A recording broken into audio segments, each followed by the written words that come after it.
அனைவருக்கும் வணக்கம். நான் உங்கள் 5ஆம் தலைமுறை ஜோதிடர் ராம்குமார் ராஜேந்திரன். நம்ம இன்னைக்கு பார்க்க போகிற தலைப்பு, கும்ப ராசி அன்பர்களுக்கு உங்களுடைய ராசிக்கு 10ஆம் இடமான விருச்சக ராசியில் செவ்வாய் பகவானுடைய பெயர்ச்சிங்க. செவ்வாய் தன்னுடைய ஆட்சி பலம் பெற்று பெயர்ச்சியாகக்கூடிய இந்த காலகட்டம் அப்படின்னு பார்த்திங்கன்னா 27/10/2025 முதல் 6/12/2025 வரை சுமார் 40 நாட்களுக்கு நடைபெறக்கூடிய இந்த நிகழ்வு உங்களுடைய ராசிக்கு 10ஆம் இடமான தொழில் மற்றும் கர்மஸ்தானத்தில் இந்த கிரகங்களுடைய பெயர்ச்சி அப்படிங்கிறது நடக்குதுங்க. ஸோ இந்த நிகழ்வு காலகட்டங்களில் கும்பராசி அன்பர்களுக்கு வாழ்க்கையில் எந்த விதமான அற்புதங்கள் மற்றும் மேன்மைகளை கொடுக்க போகுது அப்படிங்கிறத இந்த காணொலியில் தெளிவாகவும் துல்லியமாகவும் பார்க்கலாங்க. நம்ம சேனலை ஃபஸ்ட் டைம் பார்க்கலாம், அந்த சப்ஸ்கிரைப் பண்ணிக்கோங்க, பெல் பட்டனை கிளிக் பண்ணி ஆல் அப்படிங்கிற ஆப்ஷன் கொடுத்துக்கோங்க.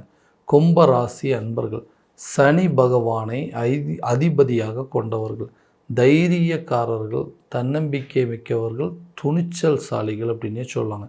எந்த விஷயத்துக்கும் தனக்கு சரின்னு பட்டுச்சுன்னா அந்த விஷயத்தை பர்ஃபெக்டாக செய்து முடிக்கக்கூடிய நபர்கள். தனக்கு ஒரு விஷயம் சரியில்லை அப்படின்னு தோணுச்சுன்னா கட்டாயம் அந்த வேலையை மறுபடியும் செஞ்சவே மாட்டாங்க. அந்தளவுக்கு தன்னை சுற்றி இருக்கிறவங்க எல்லாருமே நம்பிக்கை நாணயத்தோடு நடந்துக்கணும் அப்படின்னு நினைக்கக்கூடிய நபர்கள். தனக்கு மற்றவங்களுக்கு உதவி செஞ்சு தான் பழக்கமே தவிர எந்த விதத்துலேயும் மற்றவங்களோட உதவியை எதிர்பார்க்கக்கூடிய நிலை அப்படிங்கிறது இருக்காது. இந்த கும்பராசிக்காரர்கள் தன்னுடைய வாழ்க்கையில் தான் சந்தித்த கஷ்டங்கள், வலிகள், இழப்புகள் அப்படிங்கிறது ரொம்ப ஜாஸ்திங்க. எல்லாமே நல்லா தான் போயிட்டு இருந்தாங்க. திடீர்னு என்ன நடந்துச்சுன்னே தெரியலைங்க. ஏன் எனக்கு மட்டும் இப்படி தேடி தேடி நடக்குதுங்க. நிறைய விஷயங்கள் எல்லாம் ஒரு அதாவது ஒரு இலக்குகளை நோக்கி ஓடிட்டு இருந்தேங்க.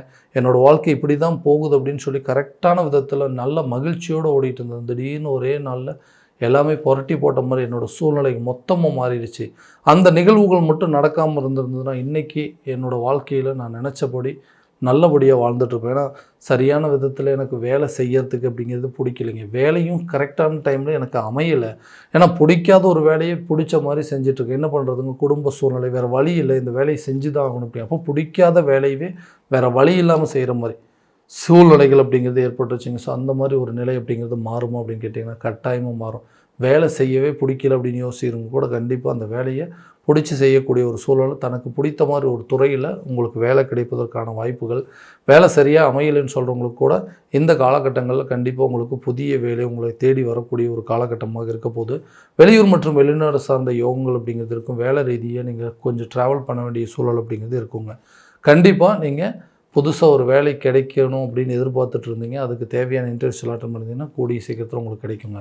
10ஆம் இடம் அப்படின்னாவே தொழில் சம்மந்தப்பட்ட ஸ்தானம். தொழில் ரீதியாக நிறைய தடைகள், இந்த தொழிலில் இது வரைக்கும் இல்லாத ஒரு தடைங்க. எல்லாம் ஒரு காலத்தில் ஓஹோன்னு பேரு புகழ் அந்தஸ்தோடு இருந்தேன், எல்லோரும் மற்றவங்க பார்த்து என்னோடய பிஸ்னஸை பொறாமப்படக்கூடிய அளவுக்கு சில சூழ்நிலைகள் இருந்தது. அந்த நிலை எல்லாமே டோட்டலாக மாறிடுச்சு. இன்றைக்கி இந்த பிஸ்னஸை எப்படியாவது நடத்தணும் அப்படிங்கிற அளவுக்கு சூழ்நிலைகள் வந்துருச்சு. நல்லா நடத்திட்டு இருந்த காலம் போய் இன்றைக்கி எப்படியாவது நடத்தணும் அப்படிங்கிற ஒரு நிலைக்கு தள்ளப்பட்டுட்டுங்க.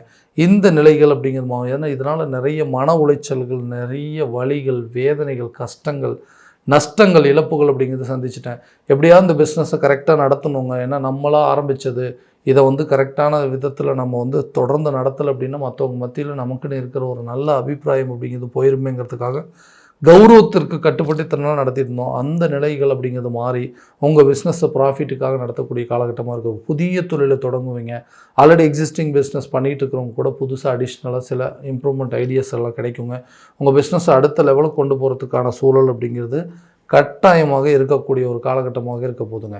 திருமணம் சார்ந்த விஷயங்கள், திருமணம் மட்டும் கரெக்டாக நடந்துருந்துச்சு அப்படின்னா இன்றைக்கி எனக்கு அமைஞ்ச வாழ்க்கை அப்படிங்கிறது வேறு விதத்தில் இருந்திருக்குங்க. அதுதான் கரெக்டாக சரியான விதத்தில் நடக்காதனால எல்லாமே இருந்தும் இன்றைக்கி எதுவுமே இல்லாத மாதிரி ஒரு சூழல் அப்படிங்கிறது இருந்துருச்சுங்க. ஏன்னா திருமணம் காலகாலத்தில் நடக்கணும் அப்படின்னு சொல்லி நானாக சில விஷயத்தை அமைக்கணும் அப்படின்னு நினச்சா அதுவும் எனக்கு சரியான விதத்தில் அமையலை. ஸோ அதுவாவது ஒன்று அமையும் அப்படின்னு யோசிக்கிறேன். எல்லாம் இருக்குது. இந்த பையனுக்கு இது மட்டும் அமைஞ்சதுன்னா, இந்த பொண்ணுக்கு இது மட்டும் அமைஞ்சதுன்னா இன்றைக்கி உங்கள் லைஃப் இன்னும் நல்லாயிருக்கும். ஏன்னா கஷ்டப்பட்டு உழைச்சி ஒரு வேலைக்கு போய் இன்றைக்கி வீடு வாசல் தோட்டம் துறவு எல்லாத்தையும் பண்ணி வச்சிட்டோங்க. ஆனால் அந்த திருமணம் அப்படிங்கிறது ஒன்றும் சரியான விதத்தில் நடக்காதனால எவ்வளோ குழப்பங்களுக்கு உண்டான காரணம் அப்படின்னு சொல்லலாம். ஸோ அந்த திருமணம் கூடிய சீக்கிரத்தில் கை கூடக்கூடிய காலகட்டங்கள், லவ் பண்ணிகிட்டு இருக்கவங்க கூட மேரேஜ் லெவலில் கொண்டு போவீங்க. இந்த காலகட்டங்களில் உங்களுக்கு திருமணம் சார்ந்த சில முயற்சிகள் நல்ல ஒரு பலன் அப்படிங்கிறது இருக்குங்க. அடுத்த விஷயம், எனக்கு அமைஞ்ச லைஃப் அப்படிங்கிறது கணவன் மனைவிக்கிடையே நல்ல ஒற்றுமை அப்படிங்கிறது இல்லைங்கன்னா நிறைய பேர்த்துக்கு ஒரு வாழ்க்கை அப்படிங்கிறது அமைஞ்சது. அந்த வாழ்க்கை இன்றைக்கி நிலைக்காமல் போயிருச்சுங்க. அதே நேரத்தில் தான் விருப்பப்பட்ட ஒரு வாழ்க்கை அப்படிங்கிறது, தான் ஆசைப்பட்ட ஒரு வாழ்க்கையை அமைச்சிட்டேன். ஆனால் அந்த வாழ்க்கை இன்றைக்கி என் கையை மீறி போயிருச்சுங்க. என்னை விட்டு போயிருச்சு, என்னை விட்டு ஒதுக்கிட்டு போயிட்டாங்க. ஸோ இந்த மாதிரி சூழ்நிலைகள் எல்லாத்தையும் கடந்ததுன்னா கணவன் மனைவிக்கிடையே நல்ல ஒரு ஒற்றுமை அப்படிங்கிறது இல்லைங்க. கல்யாணம் பண்ணதுக்கப்புறம் நிறைய பேர் பிரிந்து வாழக்கூடிய அளவுக்கு சூழ்நிலைகள் அப்படிங்கிறது நிறைய வந்துருச்சுங்க. சரியான விதத்தில் நானும் அமைச்சிக்கிட்ட லைஃப் அப்படிங்கிறது எனக்கு சரியான விதத்தில் இல்லைங்க. திருமணம் செஞ்சு அடுத்த லைஃப் மறுபடியும் கொண்டு போகிறதுக்கு எனக்கு அந்த எண்ணங்களும் இல்லை. ஏன்னா வெறுப்புகள் வந்துருச்சு. ஏன்னா இதுக்கு முன்னாடி நடந்த ஒரு கசப்பான அனுபவமே என் வாழ்க்கையில் வந்து பெரிய தாக்கத்தை ஏற்படுத்திடுச்சு. மறுபடியும் ஒரு லைஃபுக்குள்ளே என்ட்ரி ஆகி அந்த லைஃபும் எனக்கு இதே மாதிரி ஒரு பிரச்சனையை கொடுத்துச்சு அப்படின்னா என்னால் வந்து இதுலேருந்து மீண்டு வெளியே வரவே முடியாது அப்படின்னு யோசிச்சிருக்கக்கூடியவங்களுக்கு கண்டிப்பாக நீங்கள் நினச்சபடி ஒரு மன வாழ்க்கை அப்படிங்கிறது அமையுங்க. அதில் இருக்கக்கூடிய குழப்பங்கள், கணவன் மனைவிக்கிடையே இருக்கக்கூடிய பிரச்சனைகள், லவர்ஸ் மத்தியில் இருக்கக்கூடியவங்களுக்கு விட்டுட்டு போனவங்க கூட விரும்பி வந்து சேரக்கூடிய காலகட்டம்.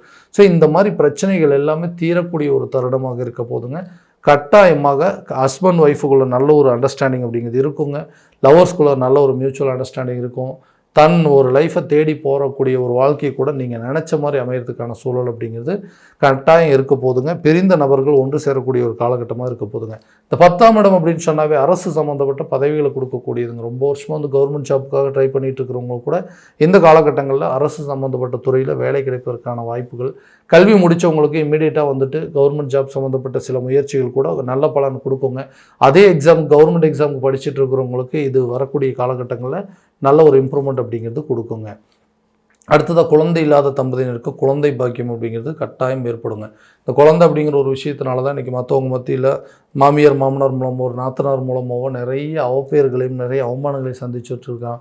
ஒரு ஃபங்க்ஷனுக்கு எங்களால் சரியாக போக முடியலைங்க. எங்கே போனாலும் எங்களை கேள்வி கேட்குறாங்க, என்னப்பா இன்னமும் வந்து ஒரு நல்ல ஹாஸ்பிட்டல் போய் பார்க்கல, இல்லை பேசாமல் நீங்கள் வந்து இந்த ஐவிஎஃப்எஸ் இந்த செயற்கை கருத்தரிப்பு மூலமாக ஏதாவது பண்ணலாம்னு சொல்லிட்டு ஒவ்வொருத்தரும் ஒவ்வொரு சஜஷன் கொடுக்குறது இல்லாமல் அதே ஒரு விஷயத்தை திரும்ப திரும்ப ரிப்பீட் பண்ணும்போது பெரிய மன உளைச்சலுக்கு ஆளாகுது. இதனால் எங்களுக்குள்ளே இருக்கக்கூடிய ரிலேஷன்ஷிப் பாதிக்குது. ஹஸ்பண்ட் ஒய்ஃபுக்குள்ளே ஒரு கேப் அப்படிங்கிறது இருந்துருச்சுங்க. ஸோ அந்த விஷயங்கள்லாம் மாறுங்க. ஹஸ்பண்ட் ஒய்ஃபுக்குள்ளே நல்ல ஒரு அண்டர்ஸ்டாண்டிங் இருக்கும். கூடிய விரைவில் குழந்தை பாக்கியம் அப்படிங்கிறது ஏற்படுங்க. உதவி நிறைய பேர்த்துக்கு பண்ணானா எனக்கு உதவி பண்ணுறதுக்கு இன்றைக்கி ஆள் இல்லை. ஏன்னா ஒரு வீடு கட்டுறதுக்கு நிறைய பேர்த்துக்கிட்ட பணம் கேட்டேங்க. நான் எனக்கு தேவையான விஷயத்தில் எல்லாமே ஆரம்பிச்சிட்டேங்க. எல்லாமே கரெக்டாக தான் போயிட்டு இருந்தது. ஆனால் அந்த விஷயங்கள் எனக்கு கரெக்டான நேரத்தில் சப்போர்ட் இல்லை. ஒரு பேங்க் லோன் அப்படிங்கிறது எனக்கு கரெக்டான நேரத்தில் கிடைக்காம போயிடுச்சுங்க. பேங்க் லோன் மட்டும் இல்லாமல் உதவி கேட்ட இடத்துல எனக்கு உதவி அப்படிங்கிறது கிடைக்கலைங்க. நண்பர்கள் மத்தியிலையும் சரி, இல்லை பூர்வீக சொத்துக்கள் விற்பனை செய்கிறது மூலமாக சரி, எனக்கு கரெக்டான நேரத்தில் அமைஞ்சது அப்படின்னா அந்த வாடகை வீட்டிலேருந்து சொந்த வீட்டுக்கு போயிடுவேன். புதுசாக ஒரு கார் வாங்கிடும், பைக் வாங்கிடும் அப்படிங்கிற அளவுக்கு யோசனைகள் இருக்குது. அந்த யோசனைகள், அந்த மாதிரி செயல்பாடுகள் உங்களுக்கு ஈடேறுங்க. கூடிய சீக்கிரத்தில் வீடு கட்டி முடிப்பீங்க. வண்டி வாகனம் வாங்குவதற்கான யோகங்கள் அப்படிங்கிறது கண்டிப்பாக இருக்க போதுங்க. ஆரோக்கியத்தில் கொஞ்சம் இம்ப்ரூவ்மெண்ட் அப்படிங்கிறது இருக்கும். ஆரோக்கிய ரீதியாக இருக்கிற பிரச்சனைகள் அப்படிங்கிறது படிப்படியாக குறைங்க. குடும்பத்தில் இருக்கக்கூடிய நபர்களுக்கு நல்ல ஒரு முன்னேற்றம் அப்படிங்கிறது இருக்கும். வீண் விரயங்கள் நஷ்டங்கள் அப்படிங்கிறது நீங்குங்க. ஆரோக்கியத்தில் நல்ல ஒரு மேன்மை அப்படிங்கிறது இருக்கும். இது மூலமாக இது வரைக்கும் இருந்து வந்த மருத்துவ செலவினங்கள் அப்படிங்கிறது உங்களுக்கு படிப்படியாக குறையுங்க. ஆரோக்கியம் அப்படின்னாவே அதுக்கு கரெக்டான விதத்தில் நீங்கள் எடுக்கக்கூடிய ட்ரீட்மெண்ட், அதாவது மருத்துவம் சார்ந்த முயற்சிகள், இது வரைக்கும் ஆங்கில மருத்துவம் எடுத்துகிட்டு இருந்தாங்க. ஸோ வந்து அதாவது இயற்கை மூலிகைகள் இயற்கை சார்ந்த சில வைத்தியம் பண்ணால் நல்லாயிருக்கும் அப்படின்னு யோசிச்சிங்கன்னா கூட கண்டிப்பாக இந்த நேரத்தில் சேஞ்ச் பண்ணுறதுக்கான சான்ஸ் இருக்குது. குழந்தைங்களுடைய கல்வியில் நல்ல ஒரு பெட்டரான ஒரு இம்ப்ரூவ்மெண்ட் அப்படிங்கிறது இருக்கும்.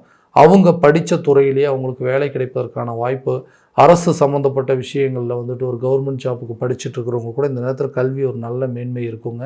ரொம்ப வருஷமாக ட்ரை பண்ணுறேங்க, இந்த டிஎன்பிசி சம்மந்தப்பட்டதோ இல்லை கவர்மெண்ட் ஜாப் ஒரு பேங்க் எக்ஸாமெல்லாம் எழுதிட்டுருக்கேன், அது நல்ல ஒரு இம்ப்ரூவ்மெண்ட் கிடைக்கும் அப்படின்னா கட்டாயமாக சொல்கிறேங்க. இந்த நேரத்தில் நீங்கள் அதை ட்ரை பண்ணிங்க அப்படின்னா இந்த காலகட்டங்களும் உங்களுக்கு நல்ல ஒரு ரிசல்ட் அப்படிங்கிறது இருக்கும்.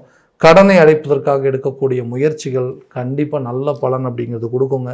ரொம்ப நாளாக வந்துட்டு சில விஷயத்தை பண்ணணும்னு நினைக்கிறேன். ஏன்னா எனக்காக நான் கடன் வாங்கியிருந்தால் பரவாயில்லைங்க, யாருக்காகவோ கடன் வாங்கி கொடுத்து அந்த கடனுக்கு உண்டான வட்டியை நான் இன்றைக்கி கட்டிகிட்டு இருக்கிறேங்க. அதை எப்படியாவது தீக்கணும்னு நினச்சி சில முயற்சிகள் எடுக்கிறேன்.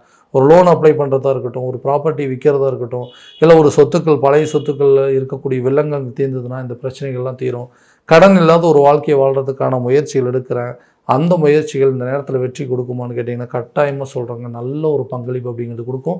கடன் இல்லாத ஒரு சில விஷயங்கள் வாழக்கூடிய காலகட்டமாக இருக்க போது கேட்ட இடத்துல கேட்டபடி உதவிகள் அப்படிங்கிறது கிடைக்குங்க. இந்த காலகட்டங்களில் இது ஒரு நல்ல பொன்னான காலகட்டங்கள். நிச்சயமாக உங்களுக்கு நல்ல ஒரு மேன்மை கொடுக்கக்கூடிய ஒரு தருணமாக இருக்க போது. ஸோ இது வரைக்கும் நம்ம பார்த்ததெல்லாம் கோச்சார ரீதியான பலன்கள் மட்டும்தாங்க. எந்த பலன்கள் அனைத்தும் உங்களுக்கு நடக்குமானா உங்களுடைய ஜனன ஜாதகத்தை முழுமையாக தெரிஞ்சுக்கிட்டு அதற்குண்டானபடி சில முயற்சிகள் எடுத்திங்கன்னா வாழ்க்கையில் எல்லா விதமான வெற்றிகள் அப்படிங்கிறது கண்டிப்பாக உங்களுக்கு கிடைக்குங்க. ஸோ உங்கள் ஜாதகத்தை எங்கிட்ட பார்க்கணும் அப்படின்னு விருப்பப்பட்டீங்கன்னா கீழே தெரிய நம்பருக்கு காண்டாக்ட் பண்ணி அப்பாயின்மெண்ட் ஃபிக்ஸ் பண்ணிக்கோங்க. அப்படி இல்லையா உங்களோட ஜாதகத்தை வாட்ஸ்அப் மூலமாக அனுப்பிச்சிங்க அப்படின்னா தெளிவான முறையில் கணிச்சு துல்லியமான பலன்கள் அப்படிங்கிறது உங்களுக்கு தெரியப்படுத்தப்படுங்க. மீண்டும் அடுத்த காணொலியில் உங்களை சந்திக்கும் வரை உங்களிடமிருந்து விடைபெறுவது உங்கள் ராம்குமார் ராஜேந்திரன். நன்றி.